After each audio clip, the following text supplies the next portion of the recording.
Okay, we're composing something here. Now, this is important. Listen. F minor. The B flat major. These are elements of it we're talking about. So 1-5, minor 1-5, right?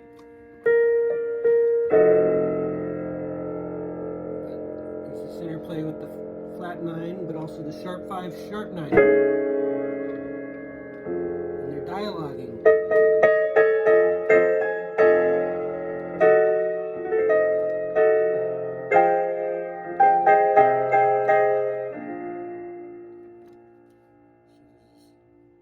They're not in the same measure even. This is two different kinds of measures. This one is the dialogue between F sharp F and B flat, right?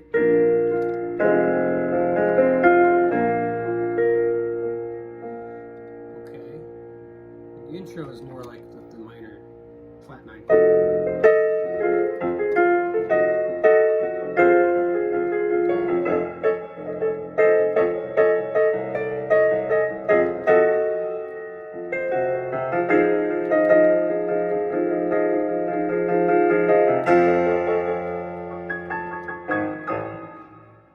Ta-da, 5. But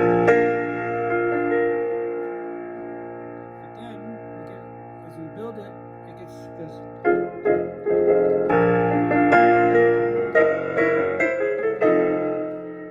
Shifts to major, goes from the B flat, F sharp, 7, 13, whatever, down to stepping down to the F, major 7.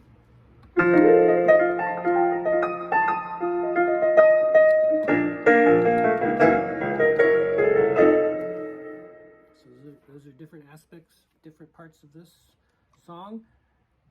But on top of that, we can build kind of a circle of fifths dialogue between what? That's right. B flat, minor. Could be 7. Sometimes the 7 makes it richer, sometimes it confuses it. You got to be judicious on your usage.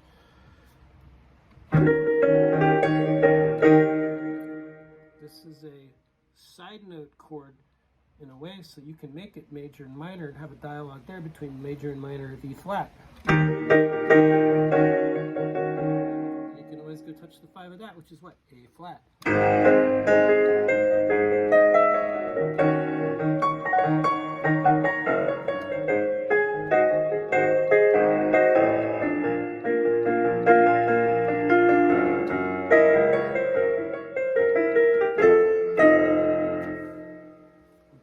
Elements together, you have a song, or maybe a kind of a semi piece of work. I don't know. But I took all these chords from chords that I already do language. What do they call it? Exercises with. Anyway, you build on what you warm up with. Really, I love the F minor on the piano. The F minor is just a wonderful F minor 7, F minor 9. It can be rich, it can be. You can do whatever you want. You can modulate it up to G minor. So do G minor often between a half step and a minor. It's a good idea for a 7th or a major 7th or 13th or a major 13th. Either or, not probably in the same tune, in the same line. Do it in the same tune, you change it up and make it interesting, but you don't mash it all up at once. Or you could, but you got to do the timing really fast, or not really fast, really right. See,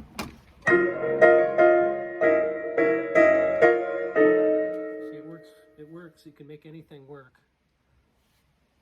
You can make anything work. That's how you make it work.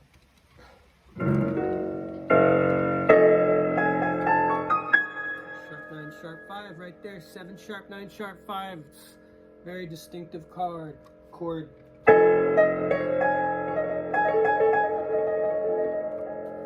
the amazing thing about the sharp 9, its cousin, the flat 9. With or without the sharp 5? How does that sound? Those are different.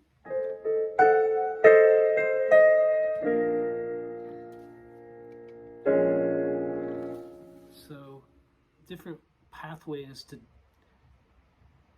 different chords, making the chords interesting or complex or simple.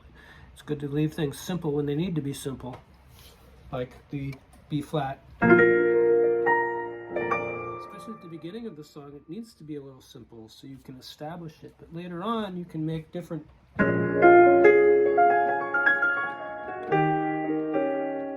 the key.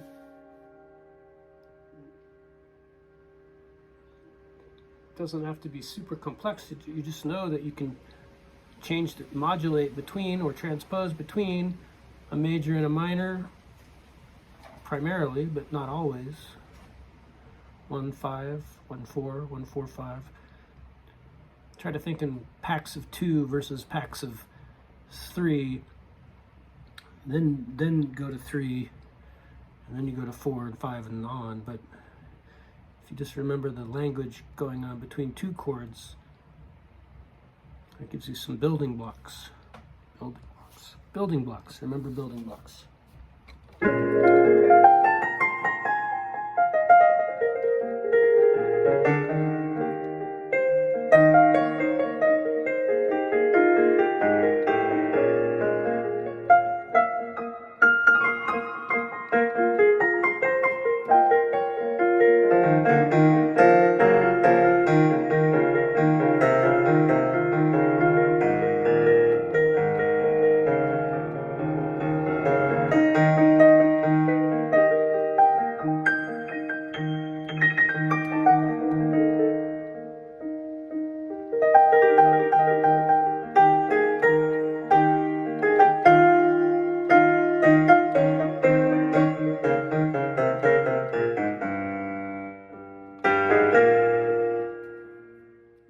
Of that, yeah, I took a little bit of a Zappa riff, but I just can't help but do that riff because it's implanted in my head. But the fun thing is to make little variations on that, but it's also good training, good auto motor control, timing to do both hands, cross over both hands. Your left brain and your right brain, they kind of play the piano differently. They play it together, but they also play it a little differently. So you got to tap into that cross-handed technique or playing in unison. And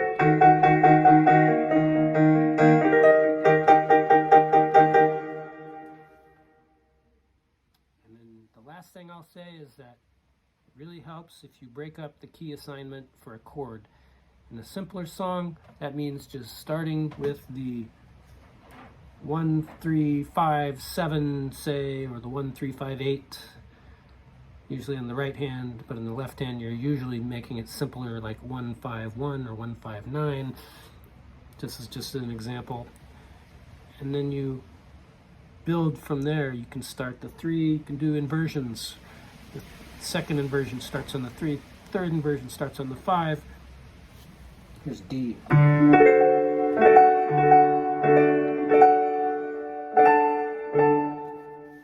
Chords inside and out.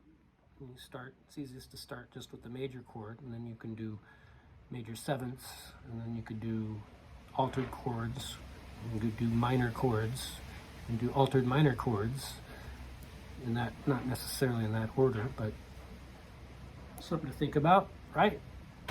Well, good luck with that, Sonny, or my elegant songstress of whatever gender, persuasion, and pronoun that you do so choose to operate on in this challenging climate of humankind on planet Earth. So that's all for today. Mahalo. Thanks for tuning in to the Timmy channel of music. Mahalo.